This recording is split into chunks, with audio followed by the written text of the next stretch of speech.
বাংলাদেশি নাগরিকদের জন্য আংশিকভাবে ভিসা চালু করতে যাচ্ছে ওমান। ১২টি ক্যাটাগরিতে বাংলাদেশিদের জন্য ভিসা দিতে পারে দেশটি। বাংলাদেশ সোশ্যাল ক্লাব ওমানের চেয়ারম্যান সিরাজুল হকের বরাতে বুধবার ২৯শে মে তথ্য জানিয়েছে টাইমস অব ওমান। প্রতিবেদনে বলা হয়েছে, ওমান সরকার ১২টি ক্যাটাগরিতে বাংলাদেশি নাগরিকদের জন্য ভিসা চালু করবে। এগুলো হলো family visa, GCC Gulf cooperation council visa, দেশে বসবাসরত বাংলাদেশি নাগরিকদের জন্য ভিজিট ভিসা, চিকিৎসক ভিসা, প্রকৌশলী ভিসা, নার্স ভিসা, শিক্ষক ভিসা, হিসাবরক্ষক ভিসা, বিনিয়োগকারী ভিসা ও সব ধরনের অফিসিয়াল ভিসা। গত বছরের ৩১ অক্টোবর বাংলাদেশিদের জন্য ভিসা প্রদান স্থগিত করে ওমান। সে সময় রয়্যাল ওমান পুলিশ আরওপি এক বিবৃতিতে জানায়, সব শ্রেণীর বাংলাদেশি নাগরিকদের নতুন ভিসা ইস্যু স্থগিত কার্যকর হয়েছে।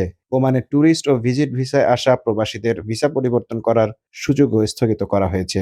কি কারণে এমন পদক্ষেপ নেওয়া হয়েছিল তা বিবৃতিতে উল্লেখ করেনি আরওপি। তবে মাস্কাটের বাংলাদেশ দূতাবাস তখন এক বিবৃতিতে জানায়, ভিসা প্রদান বন্ধের এই প্রক্রিয়াটি অস্থায়ী।